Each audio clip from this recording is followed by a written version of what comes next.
E hoje a gente vai falar sobre a arte da escrita.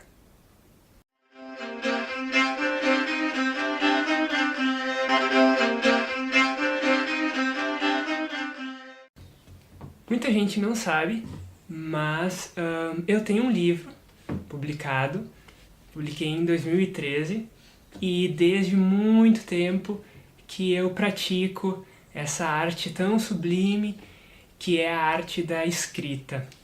Então no vídeo de hoje eu queria dar umas dicas práticas para quem está começando ou quer se aperfeiçoar nessa arte da escrita.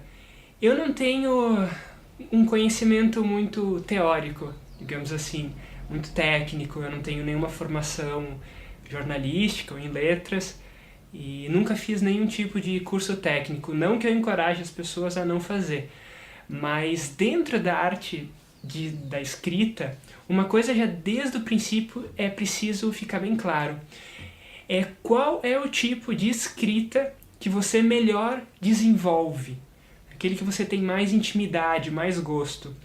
Por que eu digo isso? Porque a escrita, ela é muito ampla, é como falar de música. Ela é muito ampla, então você pode ter um gosto que caminha mais para contos, para crônicas, ou para poemas, ou para romances mais longos, né? Ou mesmo para publicações de 140 caracteres. Né? Então, a verdade, a escrita ela está presente, inclusive, aonde a gente menos imagina. Por exemplo, num vídeo de YouTube como esse, há por trás disso uma escrita, um roteiro, uma pauta.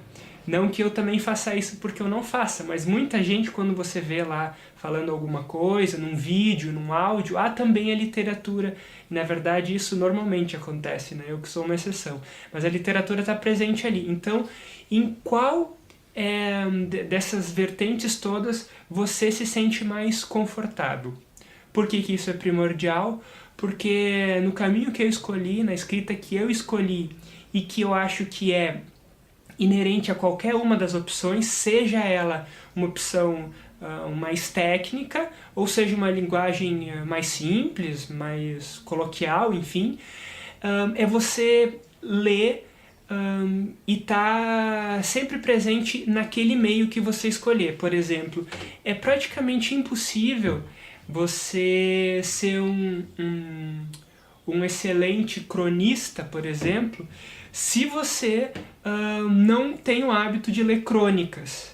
Porque a crônica ela tem a sua composição, a sua forma de escrita, a sua forma de passar a mensagem, que é muito diferente ou significativamente diferente de, por exemplo, você escrever um romance longo, né, onde você vai desenvolver os personagens, vai desenvolver a trama, né? Aí já dá para colocar o conto também, né? A oposição entre o conto e o romance. Nessa área, por exemplo, eu já li muitas pessoas que se perderam um pouco nisso. Eu já li contos onde o escritor na verdade, tem muito mais habilidade com os romances, com textos longos, e eles tentaram escrever um conto mais curto, né, para trazer a história, né? Então toda a ideia que ele projetou para o romance, ele tenta trazer para um conto. Só que o conto ele tem que ser muito direto, ele não pode ter meias palavras, detalhes que vão ser ditos e não vão servir para a trama da história, né? Ele tem um time diferente do romance, né? Você não tem como... Até teria, mas você segurar um romance de 400 páginas, 350 páginas, num time sempre muito incisivo, muito forte, ele se torna, às vezes, até um pouco cansativo, né? Então a descrição, às vezes, de um cenário, por exemplo, que se torna desnecessário, às vezes, num conto, se torna necessário num romance. Então eu já vi muita gente se perdendo porque achou que escrever é igual para qualquer uma das formas, e se perde aí. Então o conto ele se torna recheado de muita informação E muitas vezes também o oposto acontece, pessoas que têm habilidade e gosto por textos mais curtos e se aventuram no romance e não conseguem botar uma linearidade na história, né?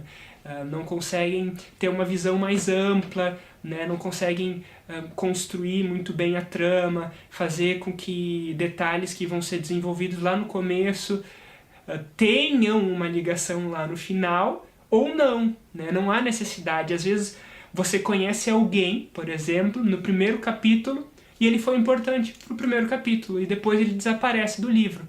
Num conto, por exemplo, você usar personagens numa passada, por exemplo, alguém está caminhando, né? E ele olha para o outro lado da rua e vê um conhecido e cumprimenta o conhecido. Se esse conhecido não vai agregar nada à história, se depois ele não vai aparecer, ou se aquele oi que eles se deram, aquela troca de olhares não tiver um gancho com alguma coisa importante, não há por que ele estar na história. Então é por isso que eu acho extremamente importante você ter mais claro isso, em qual área que você se desenvolve melhor. E como saber, um dos pontos é esse. O que você costuma ler? O que te dá mais prazer em ler? São crônicas, são contos, né? São romances, como eu já disse, porque é na base dessa leitura que você vai lapidando a sua própria escrita. Eu, por exemplo, tenho um gosto bem particular com um tipo específico de romance. Quem me despertou esse tipo de forma de contar história foi o primeiro livro que eu li foi o Estrangeiro, que foi do Albert Camus. Então, talvez naturalmente eu pudesse desenvolver aquela forma de escrita, mas ter lido um livro dele e outros que eu li depois com o mesmo feeling, o mesmo sentimento expresso, ajudou também eu a criar a minha forma de escrita. Isso é uma coisa muito importante também, mais um ponto importante, que eu mesmo já caí nessa armadilha muitas vezes. É acreditar que ler outros autores vai fazer com que você escreva do mesmo jeito que ele está escrevendo, né? Vire uma cópia daquilo que ele está escrevendo, um plágio.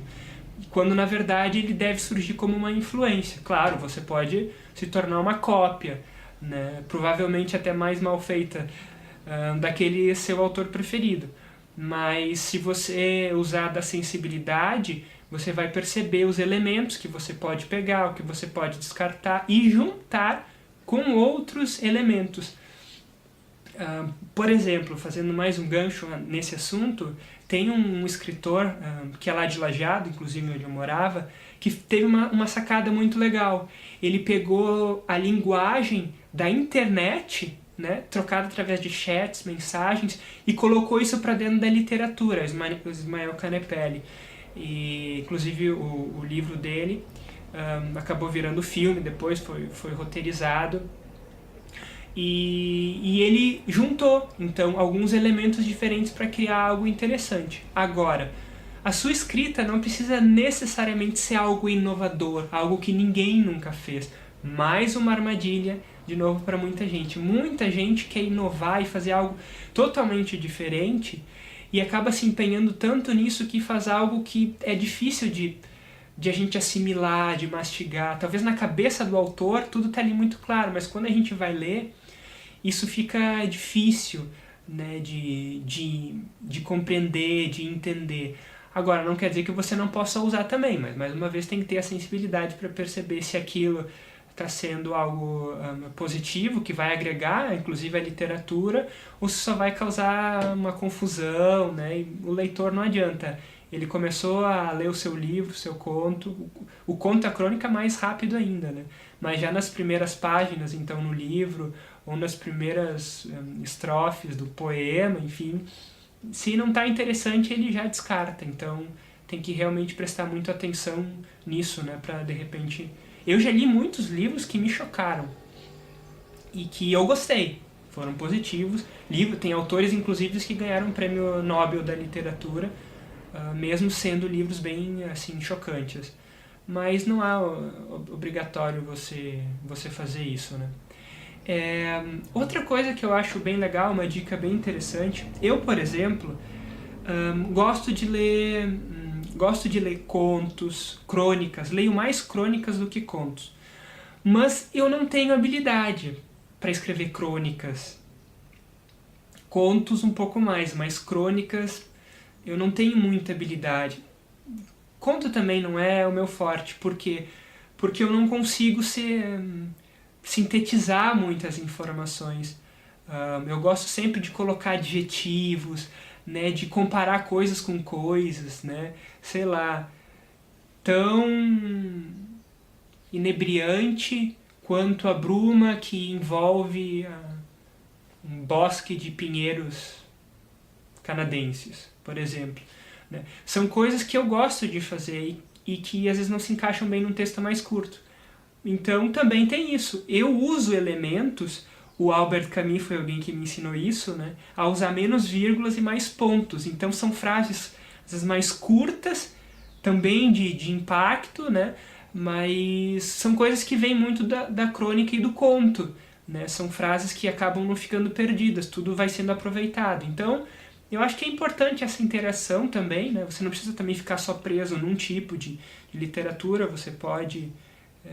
tem muitos autores que são incríveis romancistas, incríveis cronistas, mas para quem está começando, eu acharia legal tentar buscar um pouco onde se sai melhor, porque nesse mundo de gente, de autores, escritores, você tem que ser muito bom no que você está fazendo para chamar a atenção das pessoas. Então, talvez começando num estilo específico e amadurecendo bem, lapidando bem o que esse estilo pede, o que as pessoas que leem esse estilo pedem, eu acho fundamental. Para encerrar, às vezes as dicas que eu dei não são dicas práticas no sentido teórico, né, de construção de personagem, até porque o vídeo seria extremamente longo e se a gente for falar sobre a questão da língua portuguesa, talvez mais ainda.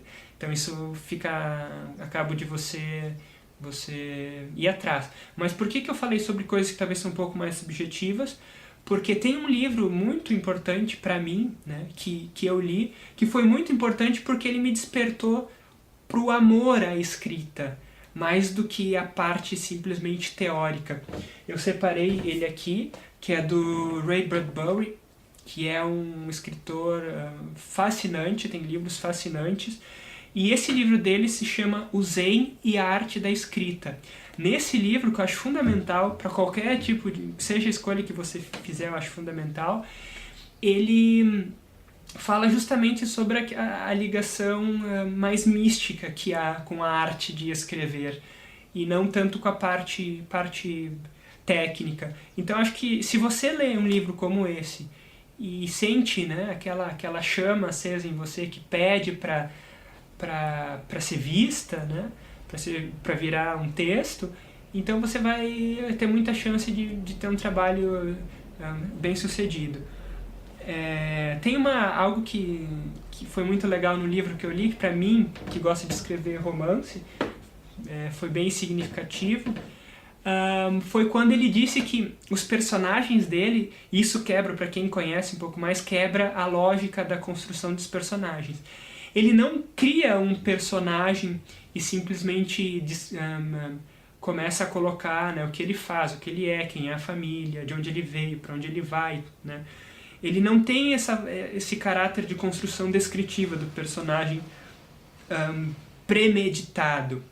O Ray, ele faz o seguinte: ele disse que o personagem vem à mente dele, num processo até lúdico, né, de visualização, e em seguida ele diz que solta esse personagem, seja no conto, seja no romance, seja na história. Ele solta o personagem e vai indo atrás do personagem, descrevendo o que o personagem está fazendo ou vivendo. Então, ele não sabe muitas vezes o que esse personagem vai estar fazendo 3 capítulos depois da história. Ele não sabe. Mas ele vai seguindo o personagem, descrevendo o personagem. E isso ajuda também muito a gente a ficar mais próximo do leitor, que também não sabe o que o personagem vai fazer. Então vai havendo uma descoberta que há mais facilidade de haver uma conexão entre quem está lendo e quem está escrevendo. Fica aí mais uma dica que para mim foi bem interessante. Eu passei a construir muitos personagens assim. Eu não tenho nenhum romance publicado, eu tenho na verdade um único livro publicado, ele é mais da área da filosofia, do pensamento, enfim. Mas eu já escrevi muita coisa não publicada. No momento, inclusive, estou escrevendo um romance e estou usando essa ferramenta também do personagem, né? Eu estou deixando os personagens correr pelos possíveis cenários e histórias e eu estou anotando em um lugar separado quem são esses personagens e em seguida lapidando eles e colocando eles para dentro das histórias. Enfim, é isso.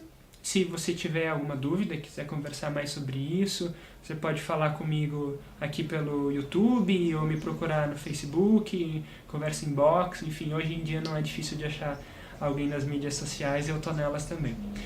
Muito obrigado pela sua atenção e a gente se vê no próximo vídeo do canal Criando Ando.